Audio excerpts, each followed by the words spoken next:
Amis sportifs, bon après-midi. C'est avec beaucoup de plaisir qu'on se retrouve sur les antennes de CRTV Sport and Entertainment pour vivre les deux autres rencontres comptant pour les quarts de finale de la 24e édition de la CAN féminine de handball qui se dispute dans notre pays, principalement au Palais Polyvalent des Sports de Yaoundé. Déjà pour les deux premières rencontres, l'Angola qui est venu à bout de la République démocratique du Congo 29-20. Et puis nous avons vu la Guinée qui a perdu face à la Tunisie 20-27. Donc déjà l'Angola et la Tunisie sont qualifiés pour les demi-finales, par ricochet qualifiés pour le mondial de cette compétition. Clarisse Gay, good afternoon. Bon après-midi, Melen Kamla. Well, another decisive encounters will be coming up. First will be Congo, Brazzaville against Senegal, and of course we will be having Cameroon against Nigeria. Those are the lineup of these encounters that will be taking place over there, still at the multipurpose sport complex. Well, we have fine consultants on the set. Let us begin by introducing. We begin with Coach Simon Boucha-Menguebe. I guess that's the name. Bonsoir et bienvenue, Coach. Bonsoir et merci de l'invitation. And of course, we have Mr. Eno Lancelot, handball player, expert here in that domain. He is into handball. You are welcome. Thank you very much. Good afternoon to all the televiewers. Eh bien, vous l'avez compris, on va vivre les deux dernières rencontres comptant pour ce quart de finale. Le Congo qui sera reprise contre le Sénégal. Le Congo qui a déjà soulevé ce trophée à 4 reprises face à une équipe sénégalaise qui, vous vous souvenez certainement, en 2018 était finaliste. Et puis nous aurons en dernière partie le Cameroun, 3 fois finaliste, mais jamais n'a pu soulever cette compétition. Et on l'espère à la maison, on réussira à soulever ce trophée à la fin, principalement le 18. C'est la fin de la date finition de cette compétition. Simon Boucha-Menguebe, entraîneur de l'équipe nationale masculine. On sait que vous êtes habitué des grandes compétitions, mais j'aimerais qu'on revienne un temps soit peu sur la rencontre qui vient de s'achever, Tunisie, Guinée. On sait tous que la Tunisie a terminé à la phase de poule premier. C'était une victoire évidente, à votre avis, face à une équipe guinéenne? Oui, sur le papier, c'était évident que la Tunisie allait faire sa qualification pour le mondial et les demi-finales. Il y a une constance au niveau des Coupes d'Afrique depuis 2014 que nous n'avons plus les compétitions mixtes. Nous avons toujours les 5 pays, les mêmes pays qui se retrouvent dans le carré final. Les mêmes. Quasiment les mêmes. Donc la Tunisie n'allait pas rater l'opportunité qui lui a été offerte de revenir au mondial parce que son dernier mondial a été après la CAN de 2016 en Angola. Donc c'était évident, la Guinée elle est bien en place, mais bon, elle devrait attendre encore un tout petit peu. Well, Mr. Lancelot, you watched the first 2 encounters, Angola versus DR Congo and Tunisia versus Guinea. Well, presently we'll be looking forward to get Congo-Brazzaville against Senegal. Don't you think that since the beginning of this competition, it is just the popular teams that are climbing the ladder? Because if you look at the match, I just want to tell me based on Congo versus Senegal, what do you think about that encounter?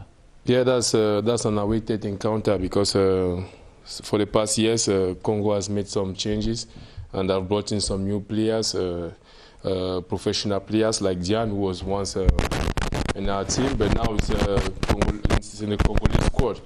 So there's a net improvement. But notwithstanding, you have the Senegalese squad, who is vice champion and has prepared to face Congo squarely during this encounter. So we're going to watch a very intensive game from the beginning to the end.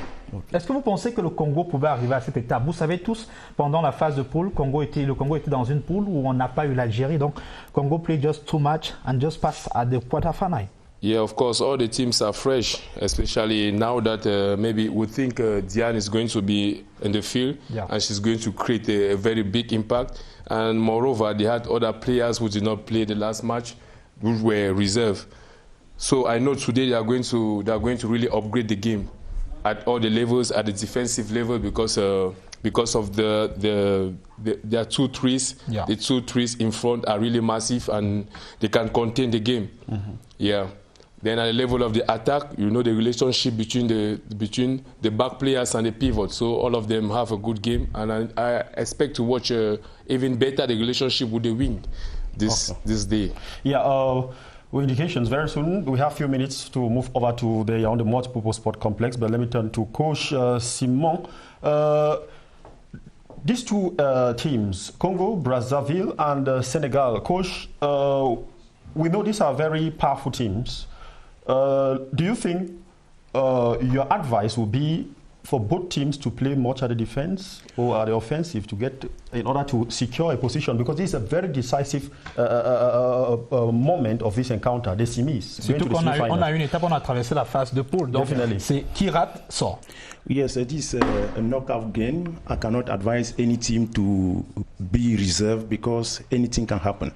Vous savez aussi que le Sénégal a eu une préparation un peu difficile avec la pandémie, des joueuses qui avaient des programmes en confinement. Vous savez, sont majoritairement en Europe. Le Congo a quand même une bonne partie de joueuses au pays. Mais comme je l'ai dit tantôt, le Sénégal doit confirmer, parce que si vous voyez comment le Sénégal a joué, sachant que le Congo allait être frais, le Congo n'allait pas jouer réellement contre la RDC.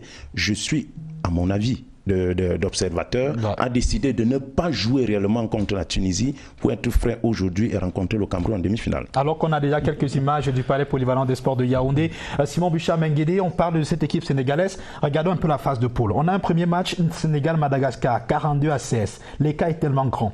Un deuxième match, 32 à 20 contre la Guinée, on a 12 points d'écart. Oui. Et puis on a un match contre la Tunisie, vous dites peut-être le Sénégal n'a pas beaucoup joué, mais la Tunisie n'a pas aussi beaucoup marqué. Bon, 30 à 13, l'écart ça fait 17 quand même. Oui, j'ai eu un entretien en 2018 avec le DTN de la Tunisie qui avait dit nous allons progressivement. Ouais. La Tunisie ne vient pas, n'a pas fait un plan de compétition que je vais rencontrer. C'est un programme à long terme. C'est un programme à long terme. C'est pas comme chez nous, on dit lorsqu'on va à une compétition, c'est pour gagner, il n'y a rien à faire. En 2017, elles ont joué le mondial, elles veulent revenir, même s'il faut revenir par la plus petite des marges, je crois que la Tunisie est en train de faire sa compétition. Ok. Melekaula, we have indications that both teams, the players are making their way into the pitch already. I think after that, we're going to have the national anthem. I think we should connect with our commentators or we should move on. Justement, avant de partir, permettant aux deux équipes de s'installer, parce qu'on aura l'occasion de vivre déjà les hymnes des deux équipes. Le Congo qui on rappelle, permettez-moi de rappeler pourquoi pas le parcours du Congo. Le Congo qui en phase de poule a joué dans une poule C où on avait l'Algérie qui n'a pas participé, raison pour laquelle le Congo a été battu par l'Angola. Mais la deuxième sortie, le Congo a battu le Cap-Vert 23 à 34. Et puis avec une seule victoire, le Congo a pu se qualifier pour les quarts de finale de cette compétition. Alors, Lancelo, lorsqu'on a cette étape de la compétition, qu'est-ce qu'on doit penser? Car sachant que c'est une finale avant la finale. Si on passe, on est qualifié pour le mondial. That's a great final. You have to put all the energy. You have to put all the energy from the start to the end. You have to remain focused, remain calm, remain very disciplined like the other teams. You have to bear in mind that the final is a final. So everything on both sides, they have everything and they are worth winning. Remain calm doesn't mean don't be aggressive.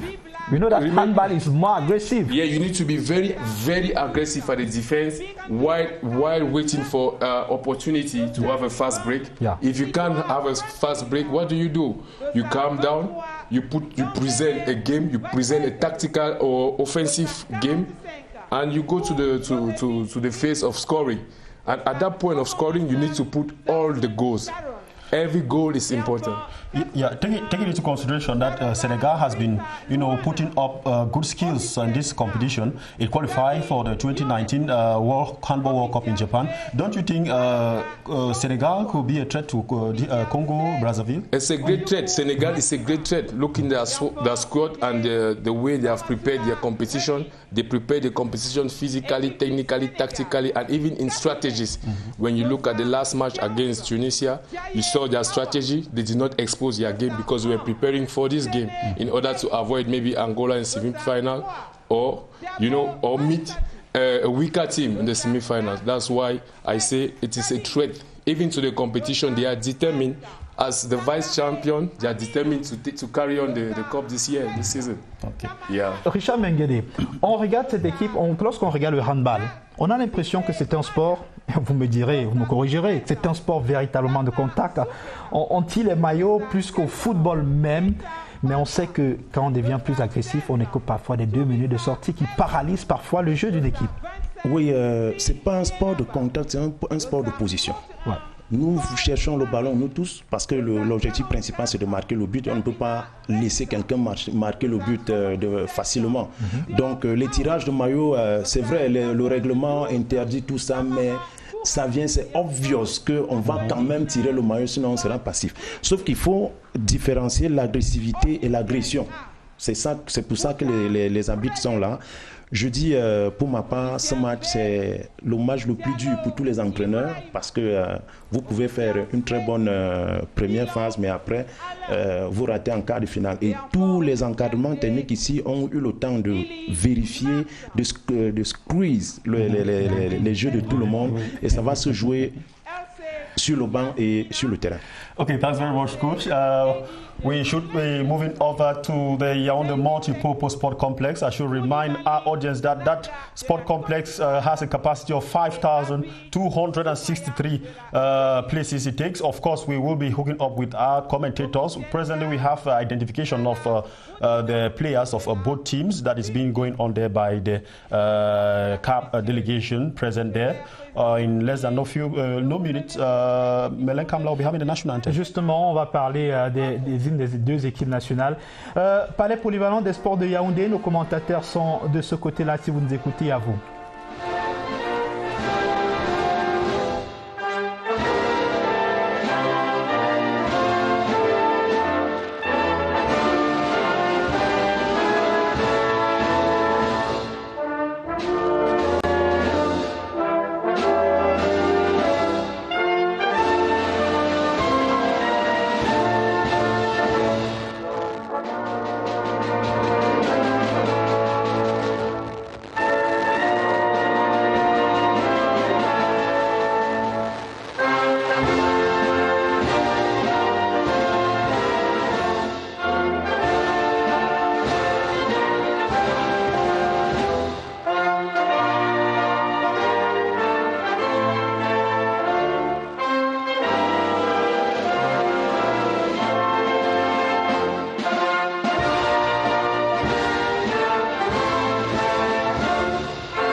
Et maintenant, l'hymne national du Sénégal.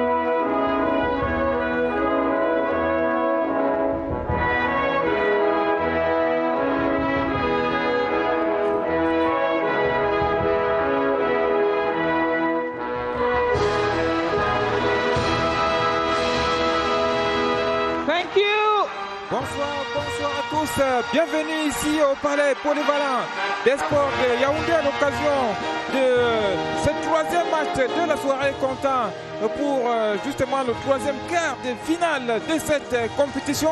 Belle affiche Congo-Sénégal.